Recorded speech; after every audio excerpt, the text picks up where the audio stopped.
fellow saves space travelers.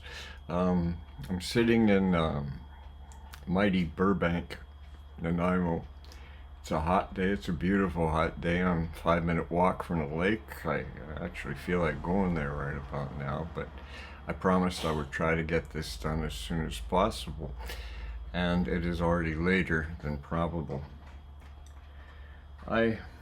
Looking at a lot of things that are happening all at once, First, you gotta believe Trump. Or he was just honored by Benjamin Netanyahu as being nominated for the Peace Prize.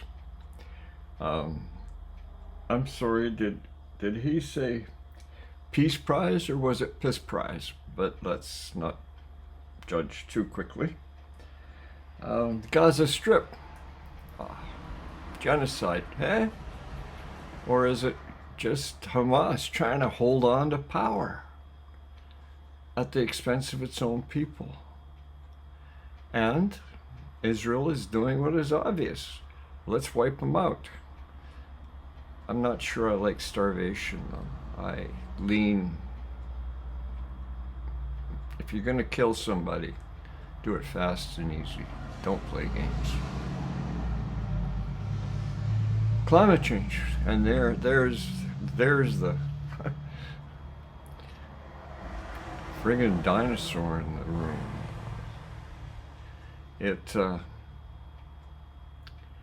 It's happening. It's real. People keep writing this silly thing about 1.2, 1.5. Don't they realize already we're at least at 1.78? At least. Don't they realize that by creating more gases, methane, carbon dioxide, that we're destroying ourselves? People are talking about 2050. Hell, we'll be lucky to make it to 2030. But I digress. Oh, how do I feel about that? The angst that it causes, that people are stressed out. They're having a hard time dealing with reality. I don't blame them. There's people running around all over the internet saying, I've got a way to do this. I got a way to do that. I got a quick fix. That's all. Bull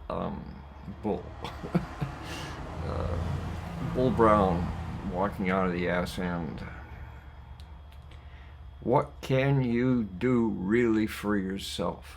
I said a long time ago that I would not be speaking the way I'm speaking now until I knew enlightened, until I knew for myself.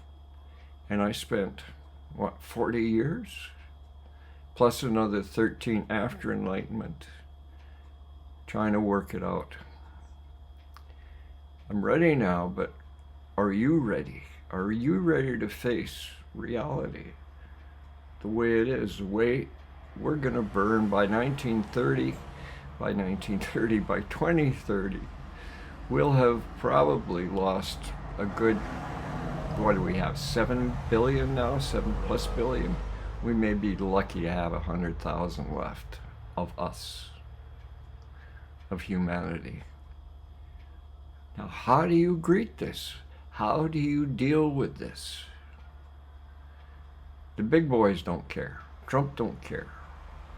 The people in power, specifically the people who control the economics of this planet, well, let's get down to the basics. It's the oil that's running the place. It's the oil that's got us here in the first place. It's technology that's made life easier for some of us.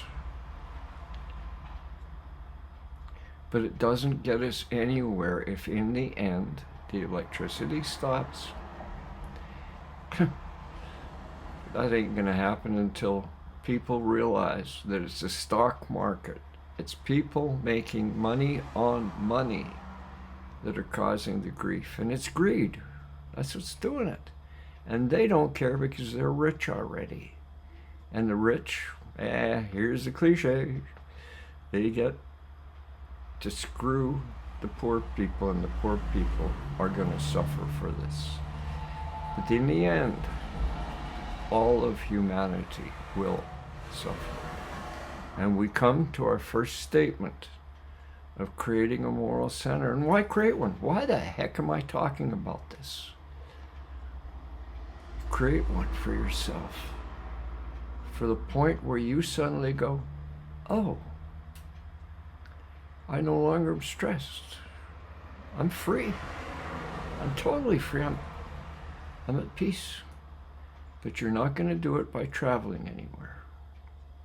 You're not going to do it by listening to all sorts of gurus who promise you the world. Well, where it begins with you. With you. I want you. The first thing you do is go into yourself, into your own life, and realize that, as Buddha said, life is suffering. Now let's not fool you here. Life is suffering even after you're enlightened, but it's different. It doesn't mean just because you became enlightened, you're also going to be forever blessed with a great life and riches suddenly, and suddenly you're going to go to heaven. And no, that ain't happening. You're still going to stub your toe. You're still going to break a leg. You're still going to get cancer. But the difference is, and I'll quote Suzuki Roshi, who, when asked, what will you do when the bombs are coming your way, when the missiles are coming your way and destruction is imminent? What are you going to do? He says, hey, I'm going to go down to the kitchen. I'm going to pick up a sandwich, bottle of water, pick up a mat on the way, walk outside, put the mat down, put the water down, put the sandwich in my mouth, and enjoy the day, whatever's left. And he did it without any fear, no fear. That's what enlightenment is. There is no fear. The worst that happens to you, it doesn't matter, in the sense that you look at it and you go, so, is that all? I've now gone through a series of floods, various series of sicknesses, and they just, so? Is that so? Come on, you can do better than that. Life is suffering. I don't give a damn if you're enlightened or not enlightened. You're going to still suffer. But the difference in your attitude afterwards makes you not suffer. Second statement is, you suffer. You suffer because you're greedy. And when you don't get what you want, you damn well get angry. Look at it right here, Dan. It doesn't say damn well, it says get angry. And when you're angry, what do? You gotta take on hate. I dislike the son of a bitch who just blew me away.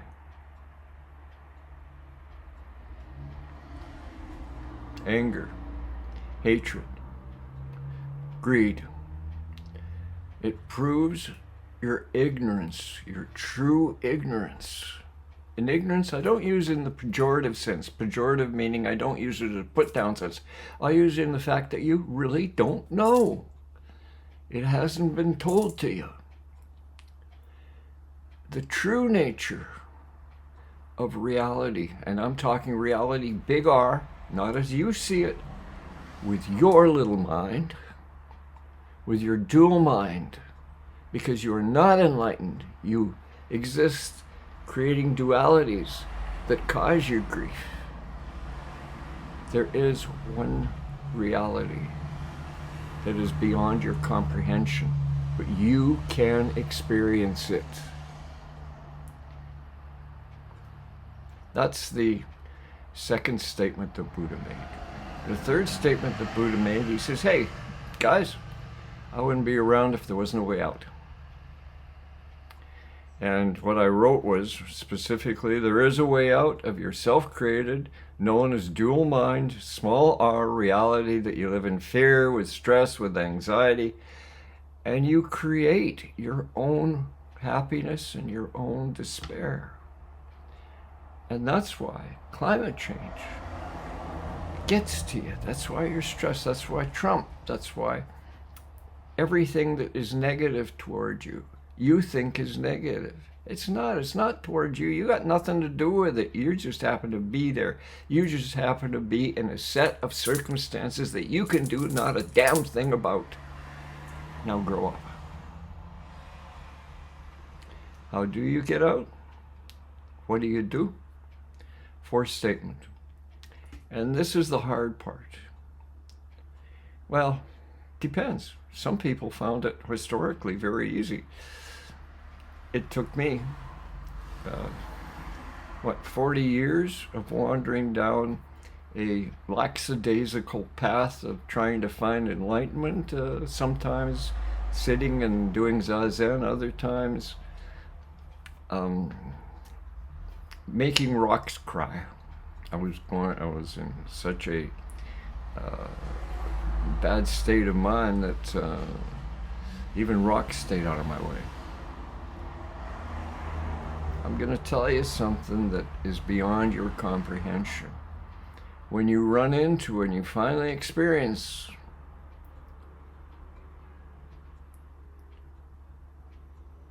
that which is always creating itself but is forever unknown, when you finally hit that point and there is no that, it is emptiness. It is, I'll come back to you when you ask me, for instance, what the heck is emptiness? And I'll sit there and go, I don't know. And that's my honest answer to everything now. I really don't know. And when asked, is there holiness or truth? No holiness, no truth, with a small t. There is one big capital T, which is emptiness. I wrote here, it took Ralph Kapleau, author of the 3 Pillars of Zen, 7 years to reach his first Kensho. He trudged up the glass mountain, meandered. I meandered for 40 years, stopping every now and then for a beer. Well, I was an Albertan, of course, and a cowboy, of course, which reminds me, oh, heck, I won't do that. One of the illiterate ancient masters, upon hearing the words of the Diamond Sutra are words of Buddha spoke, and became instantly enlightened at the ripe old age of 20. There's no accounting for age or education. I don't give a damn if you don't have a university degree, or you don't even have grade 1 and you're 50 years old. You have every much of a chance to touch reality. Capital R. Here's the Noble Eightfold Path. It's right understanding, right thought, right speech, right action, right livelihood, right effort, right mindfulness, and right concentration. Now, understanding and thought are the 2 mental sides of it that show you the way toward reality. Capital R. Those 2 parts. I'm not going to explain them at this point because those will take probably one whole part. So remember, 1, 2 have to do with mind. 3, 4, and 5 have to do with the way you talk, the way you act, and what you do for a living. Those are all important. Again, I'm going to fit those 2 together. And the last 2 are having to do with zazen, or meditation, right mindfulness, right concentration. So you've got 3 parts: the mental, the physical, and the spiritual. Now, right mindfulness, or right awareness, right mindfulness is now being used by behaviorists. Oh my God, I can't go on enough about them. They put together this whole thing of changing your attitude, changing your mind about how you feel yourself, and then giving you practical ways of doing that. Babe, they're only gonna work for so damn long. They're only gonna work for so long. And I saw this years ago. I spoke against it. And now, only now, this year, for the first time, I'm actually seeing in psychology reports and psychiatry reports that they're discovering that the behaviorist's method only works for a certain time, because you become bored with it. And I knew that. But once you run into emptiness, you realize the reality of emptiness. Gifts will be given to you. You will understand things beyond comprehension. But it does not mean you won't suffer. But these are just right understanding to right concentration, are just the raft that you cross a great water with. It's a mere raft. It's something you cling to while you're going through rough times. It gives you the ability to make sure you don't put other people down, the right speech. Make sure you don't hurt other people, and make sure you're not doing something, your livelihood, that is destructive, ultimately destructive to mankind. Here's the boogaboo that really gets to me is right mindfulness. Used alone, these 8, any one of these are actually quite dangerous. Right mindfulness ultimately leads to, if you're aware all the time, can lead to a mental state. And again, you can check this out online. Don't take my word for it. Ask ChatGPT. That people who have gone into right mindfulness, some of them have actually started to feel a little crazy. I don't blame them, because they're not backed by the right thinking, the way that you look at the world, you look at the universe, and what you are as a human being, what you're doing. It only gives you this one, and it's the most dangerous one of all. And combined with right concentration, thank God they haven't found that yet, but the two actually fit together. Samurai were very good at what they did. And I write about this here. They are all interrelated. Take one away, the model falls apart. Use one out of context, and it's mindfulness, for instance, and its utility becomes weaker or even dangerous.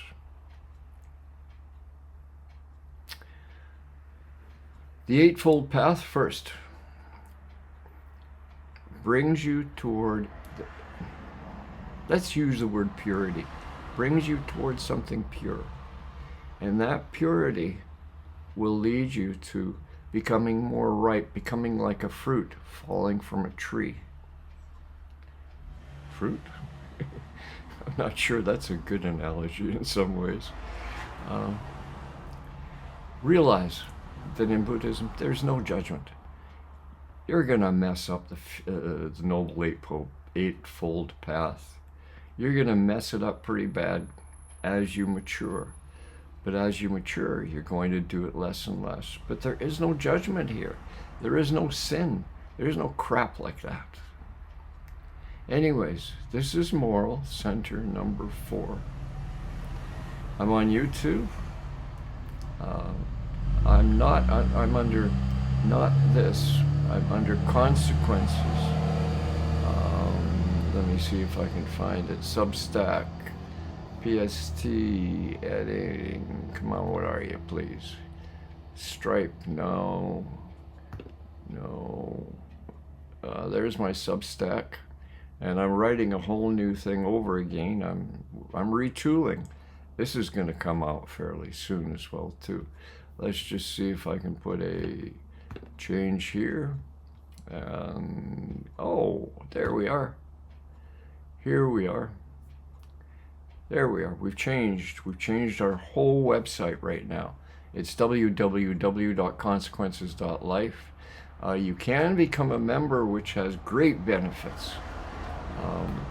If you look at the membership page, I think the most exciting one of them all here is I'm going to, after I do something like this, I'm going to, on Saturday at 11 o'clock Pacific Standard Time, I'm going to put on I'm going to invite people, send an invitation to Zoom to talk to me about anything you want. Specifically, I'd like you to talk to me about exactly what I'm talking about here, about your own ability to find your own way out of a pretty negative situation this planet is headed for. But you can do it. You can do it, and you can face your own destruction without fear. You can face it with total peace. Damn. I wish I could give it to you right now. Thank you. Thank you. Thank you for listening. I appreciate it.